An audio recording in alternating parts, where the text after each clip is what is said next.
Hello, friends. I'm Rosie Acosta, your host and guide on this journey to self-discovery and radical love. I've walked a path filled with challenges. Growing up in East LA during the '92 LA riots, it left me searching for meaning, for mentors, for a way to truly understand the purpose of life. But you know what I found? The power of conversation. As a first-gen Mexican American, these conversations became my compass, offering insight, support, and an endless amount of inspiration. So I decided to create a space where we can share these conversations with you, our community. And that's how the Radically Love podcast was born.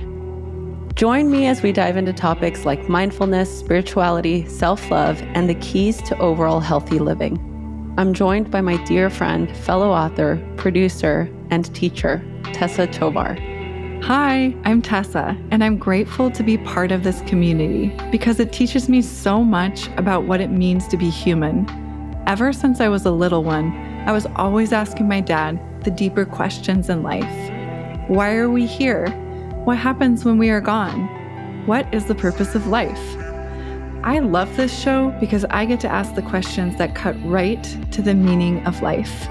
I've learned that no matter how much we want the path to be clear or straightforward, it rarely is. And that is actually part of the beauty that creates a radically loved life. Please do us a favor, share the episodes you love with your friends, and leave us a review. Together, we'll learn how to create a life that's truly, deeply, radically loved. Let's begin.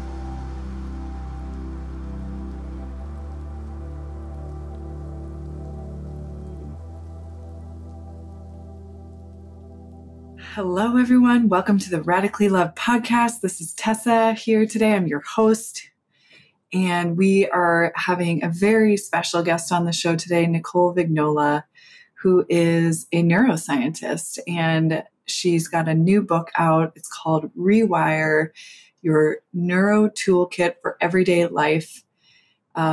Nicole's background in neuroscience and organizational consulting, and she specializes in making neuroscience tangible for the masses. She has an established platform that teaches millions, providing them with practical tools and science-backed methods to improve mental health, optimize reflexes, and reach peak mental performance to enhance their daily lives. Nicole has a BSc in neuroscience from the University of Bristol and an MSc in organizational psychology from the University of the West of England. And we're going to dive into all kinds of really cool topics today, such as why our brain has a negativity bias, the neuroscience of a breakup, what's going on in the brain, why do we feel like addicted to our ex after a breakup, subconscious brain, how it operates, the power of visualization, and so much more. I'm so excited to dive into this conversation. And without further ado, here we go. All right, Nicole. So I want to dive right into the meat of this subject and your good work. And thank you so much, by the way, for writing this book. I find that a toolkit is so helpful. And we're talking about neuroscience, which is a topic that I just find endlessly fascinating. Obviously, you do too. Otherwise, you wouldn't be studying it, teaching it, and writing about it. So the first thing I want to touch on is I feel like such a ingrained and maybe for a lot of us subconscious thing that we experience, and that is this negative bias that our brain has. It tends towards like catastrophizing the worst case scenario. Why is that? Yes, it's one of probably the biggest questions I get, and one that resonates with everyone I speak to. And I love it because when you empower people with the information and the knowledge, you can already start changing these patterns of behavior. So we do have a negativity bias as humans. We tend to dwell on the negative, likely due to evolutionary reasons, survival needs. How many times, how many centuries and how many generations do we need to go through before that hardwiring gets changed? I'm not entirely sure. But, out of the 8 basic emotions, we have 2 positive ones. And then surprise is positive or negative, depending on the context or the situation. So we are hardwired to care more about the negative emotions because that's what makes sure that we stay alive and stay healthy as well. So knowing that means that if A validates us, and you can kind of say, it's not you, it's your brain, but you can also change that, which is the great thing. So, and the first step is to even acknowledge that, and then even change those automatic patterns. So, jumping to conclusions, or seeing a friend's post and automatically thinking, something negative about them, or saying something negative. I'm around people that tend to be like, yeah, no, she's great, but, and I'm like, no, she's great. She's great, full stop. And I think it's such a common thing that we've also habituated as well through, our society, etc. So, but I think it helps people understand that, why it happens, and then bring attention to what needs to change. Yeah. Well, and you're already touching on the next subject I wanted to bring up, which is habits, because they have such an influence on our life. And we're talking about breaking something that has evolved over eons of centuries. And, it's how we survived and came to be where we are today, in part. Yeah. Yes. I'm sure there's other factors. Yes. It sounds almost cliche to be like, and we talk about this a lot, the sacred pause, pausing to make space between stimulus and response. But what strategies do you recommend for breaking that negative bias and those habits and fostering more positive ones? Mm-hmm. So we are actually very good at self-correcting as humans. So I love that, the space between the pause, so that you can change your reaction into a response. And at first it might feel automatic, and it probably is, because it's deeply ingrained in what you've always done. You don't think about how you put on the light when you walk in, you just do it. You don't think about how you make your coffee in the morning or brush your teeth, you just do it without thought. And that's sometimes how our behaviors are as well. We react in certain situations without thought. But we're quite good at correcting. So if you bring attention to that thing that you want to change, and you're saying, okay, the next time, I'm in that situation, I want to respond versus react. Even if you don't get it right the first, second, third, or fourth, fifth time, you will eventually start making that space a little bit bigger. Now, there's a couple of things that you could do. So one is practicing. So by mentally rehearsing, or if anybody suffers with aphantasia, which is the inability to visualize, you could write it down as an activity where you maybe write down or visualize, these are the scenarios where I tend to react, and this is how I would like to respond instead. And with enough practice, you will be able to change that. The other thing is that we use triggers and cues. A cue is a trigger that triggers a habitual response, and we need that cue. So sometimes that cue will trigger us to respond in a particular way, but we can actually then add something positive to that end of that sequence. So let's say I used to get very angry if you were parking incorrectly in the neighborhood that I used to live in in England, because it was very limited parking, and people would just kind of park halfway in a parking spot. Anyway, and I remember thinking, okay, so if you get triggered and you react, then what you could do at the end of that is put something positive. So something like a physiological sigh, which is a breathing technique that helps you regulate your stress response back to a calm state. So eventually what you're doing is you're using that negative and turning it into a positive. So you're bypassing that negative reaction and saying, okay, well, actually this trigger, or this cue normally triggers a habitual response that is now positive, because I know that the physiological sigh comes at the end of this whole sequence of events, just getting angry and then regulating from it. I love that. So what if the remembrance of doing the sigh happens not until a couple hours later, maybe even that evening? Like, say this happened in the morning, the parking, and then you were like, wow, I'm still kind of holding my breath.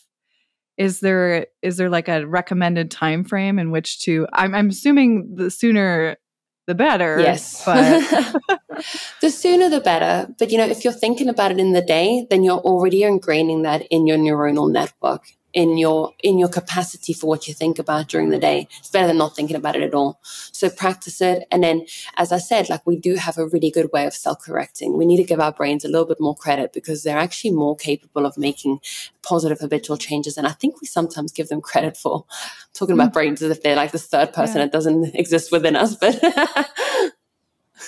that's so interesting. And I love it when you were speaking about that, the practice and the mental rehearsal, writing it down. It's like this idea for me of planting a seed and then kind of watering it and nourishing it and coaxing it. And at first it's kind of fragile and you have to pay a little bit more attention. And then I guess the idea is that it becomes more of an automatic response to pause and think about a reaction, or to create that sigh immediately post reaction. And that space in between becomes more and more, habitual. Yeah. And bigger. It's almost like you can watch that space grow in a way. And I think that there's solace in that because, it can change. And by practicing it, you're essentially telling your brain, you're giving it an alternate solution. Because if you've always practiced, or if you've always behaved in a particular way, and you've not given the brain an opportunity to see an alternative, when you're in that situation where you're on the spot, you're probably going to revert to automatic processing and do what you've always done. But if you know that you've been mentally rehearsing or practicing this alternate solution, you'll actually end up finding yourself at a crossroads where you go, okay, this is the route I've normally taken. This is where I want to go this time. And eventually you'll start to be able to make that choice more habitually and automatically. I love this. I want to practice. There, you mentioned something about visualization. I can't remember the word you used, but it sounded like a clinical condition where that wasn't something that somebody could access. Could you tell me more about that? Yes. So aphantasia is, I guess it's a clinical diagnosis. It's the inability to form mental imagery in your mind. So if you ask someone with aphantasia to imagine a red apple in their mind, they wouldn't be able to do that. They have more abstract ways of thinking. I'm not entirely sure because I can very much visualize, but I do have friends who've got it. It's sort of classified as a neurodivergency, but it's there are other ways that the people with aphantasia can imagine. Yeah. Okay, cool. And one of them would be like physically writing it down, maybe drawing something. I mean, yes. Yeah, exactly. Because that's still visualization in itself. I think we've just assumed that visualization is only in your mind. But if you have a vision board or you're visualizing how your day is going to go by time blocking it on a diary, that is still a form of visualizing. Oh, vision boards. Gosh, it's been a while since I've done one, but I used to create collages all the time, especially as a kid. I was always creating collages. And even as a youngster, it felt like there was such magic and power in that. Could you speak to the power of visualization in your thoughts a little more? Absolutely. So what I love about vision boarding, I don't personally do it because I have, as I said, I can visualize quite well. So I don't need to actually sort of collage, but it really does help some people. But we essentially start paying more attention to the things that are within our conscious mind. So you have mental imagery and things in your periphery all of the time, sounds, background noises, background images, not so much in my case because I'm sitting with a blank wall behind me, but I can see that there's a window on my right-hand side and, I can see that there's a light here on the left. You can't see it, but I can. But my brain is saying that you're important right now. But those images are still there and the eyes are still filtering that information out. It only pays attention to what you tell it is important. So if I said to you, Tessa, go and have a look at all the red things in your environment right now, you'll start counting them. And then if I say to you, how many blue things were in your environment, you're going to say, I don't know, because I was only paying attention to the red things. But the blue things are still there. And maybe it's the blue things that are the things that are going to get you to your next step, but you've not been paying attention to them. Does that make sense? And it kind of ties in with that negativity bias, because if you go through your day saying, I'm having a bad day, this went wrong, this went wrong, this went wrong, all those wonderful things that did happen, you're just going to bypass them and you're not going to see them. Your brain's going to be blocking them out because it's paying attention to the negativity. So that's why vision boards can really help you to sort of see where you want to be and what it is that you want to invite into your life. So when you see it in your environment, it can reaffirm, yes, yes, yes, and get you closer to that goal of whatever it is that you want to do or be. I love that. I think closely related, and correct me if I'm wrong, I feel like growth mindset is related to this in some way. So I wanted to start by maybe defining for us what growth mindset is. I think a lot of us might go, well, duh, it's that seems kind of straightforward and obvious, but I think it's important to define terms like this and also mental resilience and how those two relate. Absolutely. So growth mindset, I'll explain what the opposite is, and that is fixed mindset. And what tends to happen is with individuals with a fixed mindset, they'll attach their identity to the outcome of a problem. So if you fail an exam or you don't get the promotion, that someone with a fixed mindset will directly attribute it to their self-worth or who they are as a person. Whereas an individual with a growth mindset will be able to see that maybe they need to work harder, or maybe there's other things at play, like perhaps they were not feeling that well and it's not a direct indicator of their personality. And with the growth mindset, it's actually really interesting because it correlates to an area of the brain called the dorsal anterior cingulate cortex. And what they've seen is that individuals that go through mindset training to become more resilient and have a better growth mindset, that area of the brain becomes more active over time. So we know that it is plastic and we know that it can be improved. And Carol Dweck is one of the leading researchers in this area, and she did research on children. And they told one group of children that they were very smart and they were super intelligent. And then they told the other group, oh, you must have worked really hard at this. I can see the effort you put in. And when they asked the groups of children what the grades they got in the end, the ones that were told they were super smart actually lied about their grades, even though they'd gone in the 90s, but they wanted to prove that they were better. And then when they had to, they had to pick these problem-solving or problems to solve from a list, they were avoiding all the difficult ones because they didn't want to accidentally get it wrong and then prove that they weren't actually smart. So there was a direct fear that it would impact them as a person. And that's what's really mind-blowing about growth mindset and fixed mindset. How do we get over that fear of failure? I mean, is it just practicing failing? Oh my God, Tessa, that's such a great question. I was just thinking that too. I'm like, this is, I think for me, one of the most fascinating things that we do, right? It's like, how do we get past that obstacle? You know, how do we get out of our own way, I guess, is the bigger question. Yeah, well, so I've written about it in the book, obviously. And the thing is, the fear never really leaves us. I think we just get better at dealing with it. And I think that kind of helps a little bit because when you talk to professional athletes, you know, Henry Fonda was still being sick before every performance, Jane Fonda's father, in his 70s, which shows that he was still fearful of going on stage. He just, you know, did it anyway. And, you know, there's a wonderful book that was released with that exact name, and it was perfect, Feel the Fear and Do It Anyway, because fear is what fuels us. We have to have fear, otherwise we wouldn't really care, or there would be no stakes, you know. And the way that we can do it is the way I've written it in the book is there's two ways. So you can jump in the deep end, you know, shave your head, start a PhD in your 60s, or go traveling for a year and sell everything. That's one way to do it. That's like really diving in. Or you can do it little by little. And I've called it little by little does the trick. So Max, my puppy, my Malinois, she's reactive, very fearful of the outside. Not so much anymore. She's a bit older now. But it was a lot of training to teach her that the world is a safe place. So it was taking her outside and letting her see a dog from a distance, and they're not trying to kill her. And then, you know, keeping that below threshold. And then over time, she started to learn that actually humans are not bad. Dogs aren't out to get her, and we can now navigate a whole walk and she's absolutely fine.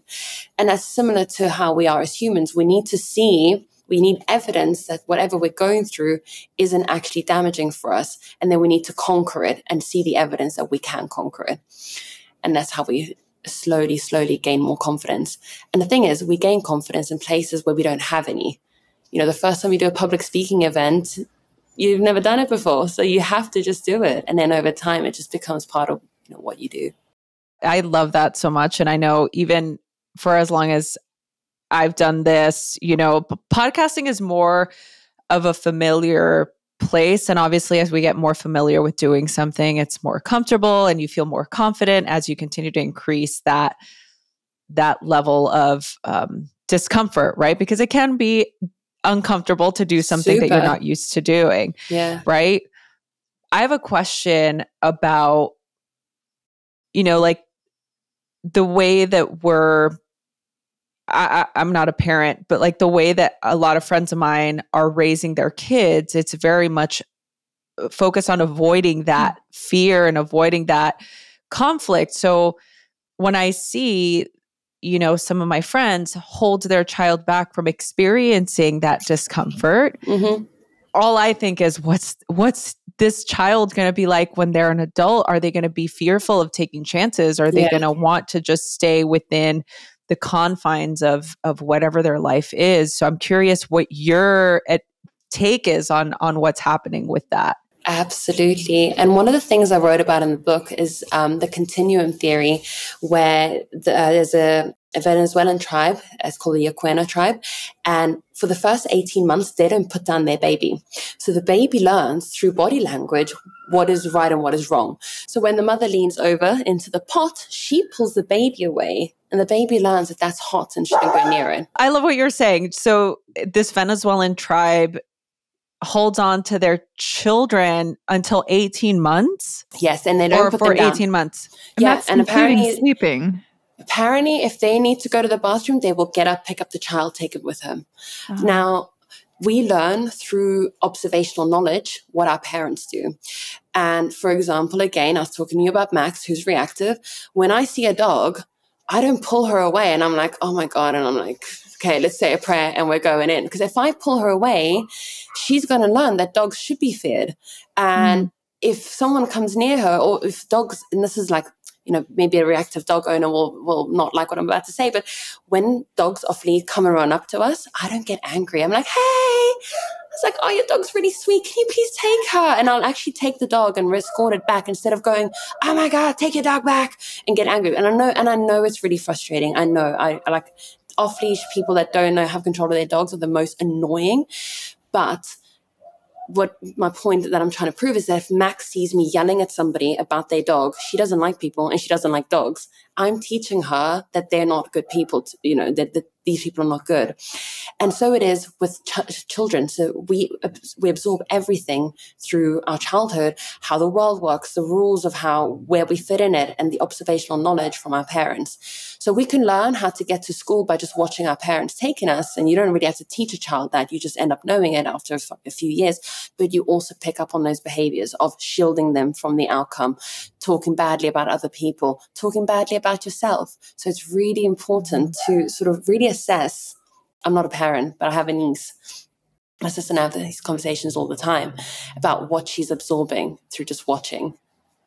Yeah, I agree. I don't have children, but I have a couple of nieces and nephews, and it's just so interesting for me to just see that. And it's interesting too about the dog situation, because one of my pit bulls, he's very anxious, especially around my niece. She's been around since she was little, but when she was 3 or around 3 or 4, we were playing by the pool, and you know how kids get very hyperactive and, they start screaming, and I noticed that his whole body would start to shake, and he would try and like grab at her, not bite her, but like trying to like grab at her. She would get outside of the pool and then she would jump in, like get out, with their floaties and jump in. And I noticed that made him really, really anxious. And so and she was afraid of him for many years. Like she would come in and she'd be like, no, pick me up, I'm scared. Like they kind of had this thing until my mother-in-law house sat a couple years ago, and she didn't know that we would keep them away from each other. And I remember calling him being like, oh, hey, when my niece gets there, make sure you pick her up, because she's kind of afraid of him, and he gets very anxious. And she was like, oh no, they're totally fine. She's already here. Yeah. And I'm like, what? And I'm like, wait, what? Yeah. And then ever since that, she's been totally like we've sort of relaxed. And it's so interesting when we're relaxed. Yeah. Our niece is relaxed and the dog's relaxed. And it just creates a whole nother energetic field. Because they'll pick up on that. And it's that, again, that observational knowledge. If you're stressed, then like I'm stressed, and then it's the whole thing. And that ties back in with what you said about, parents shielding their children from the outcome. But the thing is, there's going to be failure always. We are always going to fail at something. I can guarantee you now, you're never going to get it right every single time. So it's more, learning how to deal with that failure at a young age is probably the best thing you can do as a parent to a child. How do you have that conversation with, I'm not a parent either, but I often think about how I talk to my nephew, my nieces about how they're experiencing failure. And it seems like what I noticed, and I'm so glad you asked this question, Rosie, because I was literally having this conversation with Jorge yesterday about, I think this generation, what do they call them? Glass children? Have you heard that? No, it sounds rather negative, but yeah. The idea that there isn't a lot of resiliency there, and they're very fragile. From that perspective, it's like I'll see my nephew, for example, try something and not get it right away, and then he just won't try it again because he'll be so demoralized. Demoralized. So even if it's not a child, but as adults, even I think it's an important conversation to have. How do you have that conversation with yourself about? I love what you said about failure is just not going to go away. It's something we have to learn how to live with. And doing the thing, even though we're scared of it, I think is such an important takeaway. But what else would you say about having that conversation? Well, that's how we gain resilience. And that's how we become more adaptable. So if you never, ever, ever experience stress, and then let's say in an experiment, we could remove stress altogether. And then I put you in an environment where your hair elastic snaps and that raises your stress hormones. You're going to be really stressed by that. You're not going to be able to cope. You're probably going to have a breakdown. You know what I mean? So, but if you experience a little bit of stress and then you adapt, and then you a little bit of stress and you adapt, then, the everyday mundane things like your dog barking and hitting the guitar and, everything going wrong is not going to stress you out. You're going to find it quite funny. But if you're not used to that, that the point I'm trying to make is that we need to be able to feel stress and fear, adapt from it, and then overcome. And then we actually increase parts of our brain, like the dorsal anterior cingulate cortex, which are responsible for resilience, which means that we are better at overcoming failure, but we get better at knowing how to deal with it. I don't know if you can have that conversation with parents. I would imagine that any parent is like, I don't really want to hear what other people have to say, but we just maybe play this podcast out loud on a megaphone in public in Times Square, and hopefully people are listening.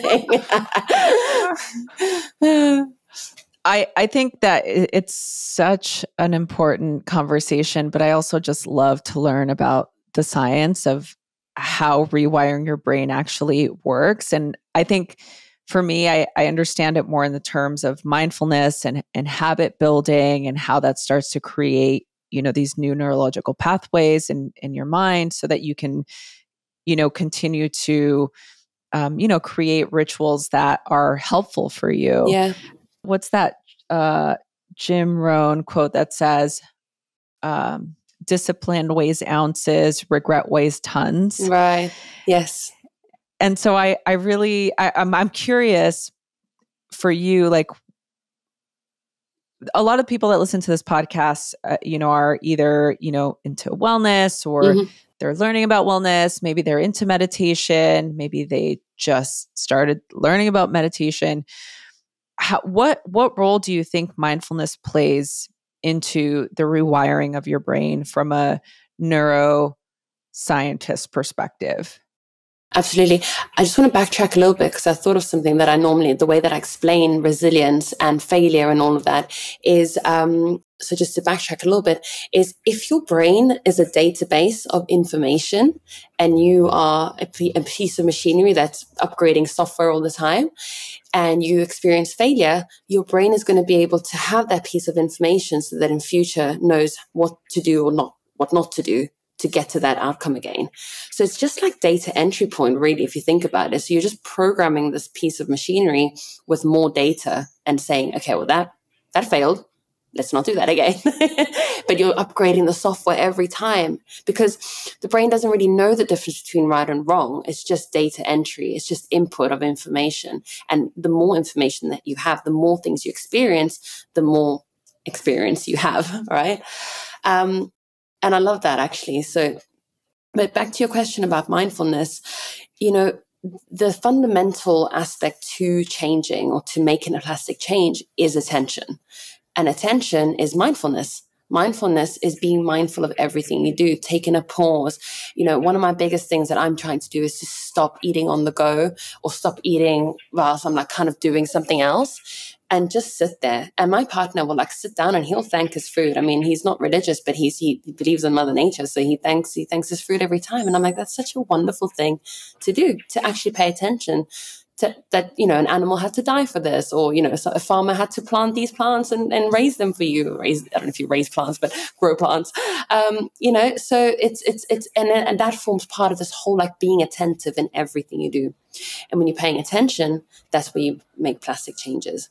Because fundamentally, you need acetylcholine and norepinephrine responsible for plastic change.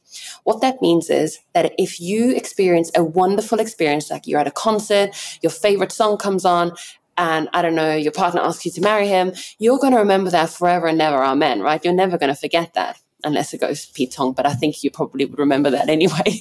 Hopefully it doesn't. But that's because emotions are really high, both norepinephrine and acetylcholine. And it tells you that moment in your life is very important. And that's what attention is. So if you're saying, okay, this is important. Yeah. If you're saying this is important, we need to pay attention, plastic change. This is important. So if you put on a French tape in the background, you're not going to be able to learn the words as an adult. You have to say, hey, brain, these words are important. Let's listen to them and learn them. And how do you do that? Like, is there a sort of hack to do that where you're saying, hey, brain, because even that could be a lot of work for somebody to bring their attention back, right? To bring your attention back to this moment. Okay, I have the French tape on, to start to learn, but I'm constantly, the computer of the mind is going to be completely distracted, right? So what is something that we can do in that moment to bring our attention back to the present? So do you mean like in mindfulness or like as in the French tape experiment? As in the French tape experiment. Yeah. So time block it, you put it into your diary, because we run mostly on heuristics. So those are mental shortcuts. So if you're used to doing particular things, your brain's probably not going to remind you to make new changes. It wants to save energy for more cognitively demanding tasks. So heuristics are shortcuts to what your brain will do, so that it doesn't have to think about those things. So you have to kind of remind yourself every day of what it is that you want to do, like learn French. So time blocking it can really help, so that you have that in your diary. And the other thing is the brain operates on repetition.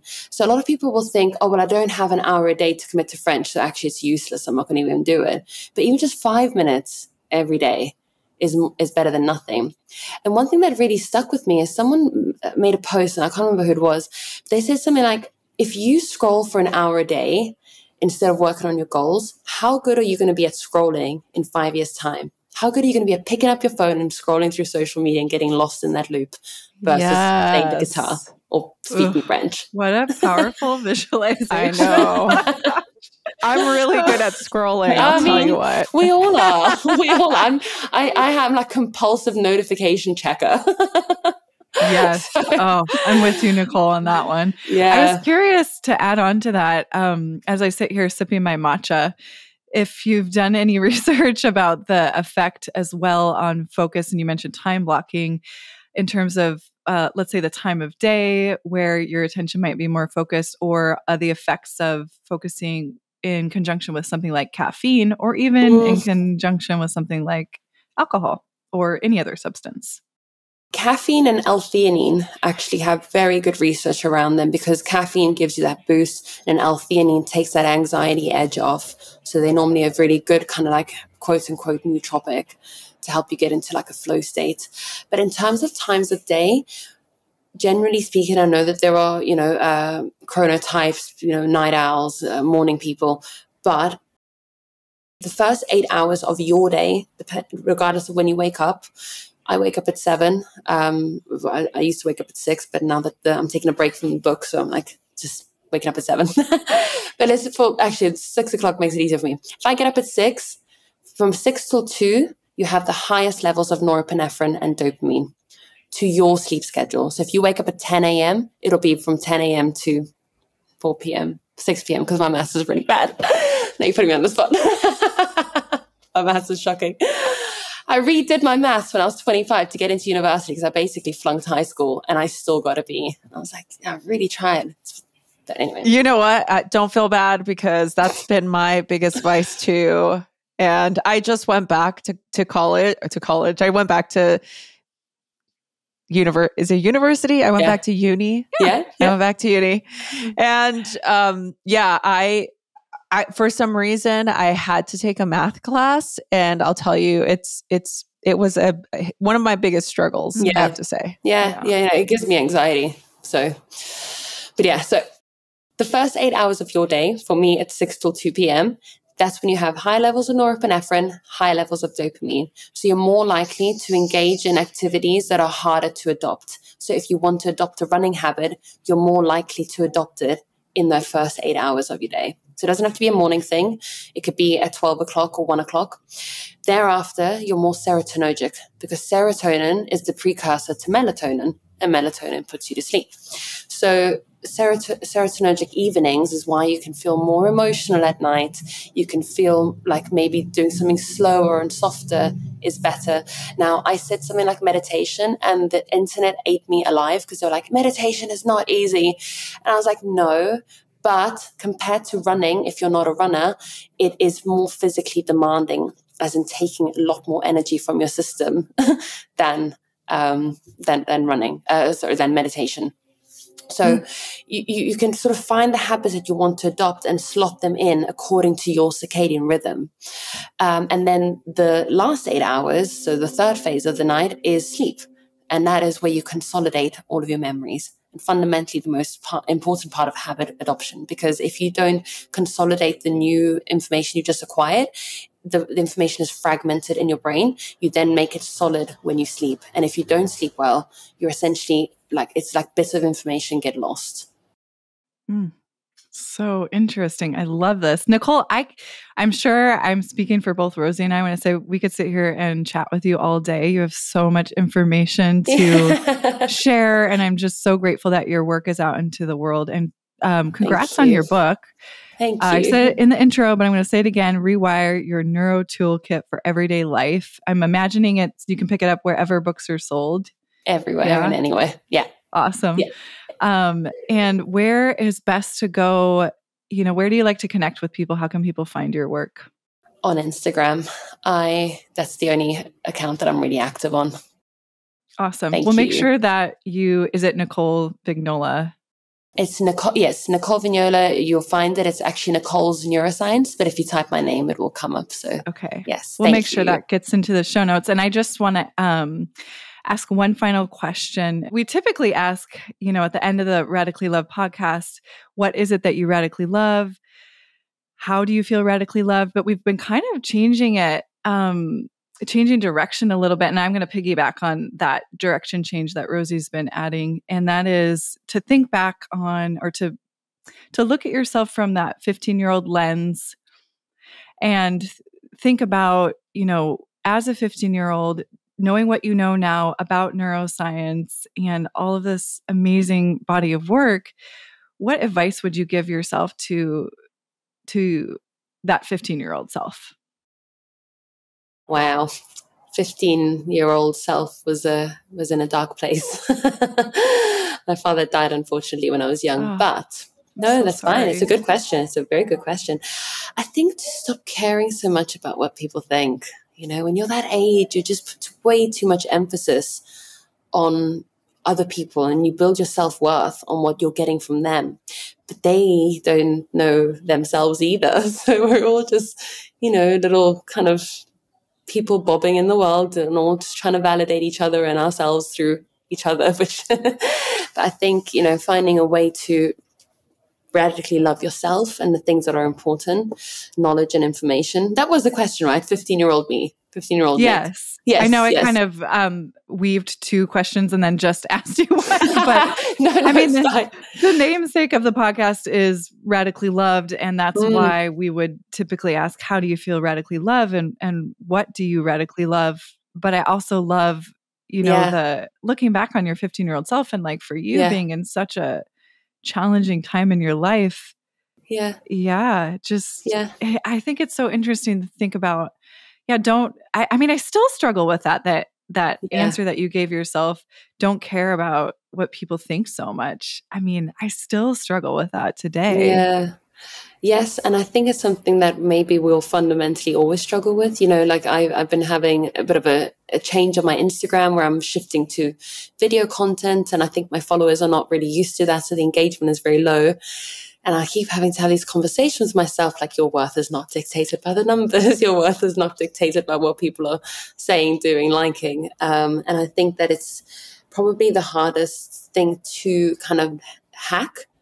But when you do, I think you live a way more peaceful life. Because my biggest fundamental sort of belief, I think, around longevity, around well-being, you've got all these hacks as to what you need to do to live longer. But for me, it's, are you aligned with yourself? Can you sit alone in a room and not argue with yourself, not second guess yourself, trust yourself in situations? And I think that's, for me, is probably the biggest driver to your mental health, which then drives your physical health. So good. Nicole, thank you. Gosh, I really appreciate your wisdom so much. Hey friends, thank you so much for listening to the Radically Love podcast. Don't forget to subscribe, rate, and review wherever you get your podcasts. It really helps. Also, don't forget to check out the Mindful Love Hub on Substack. This episode was produced by Tessa Tovar, music by DJ Taz Rashid.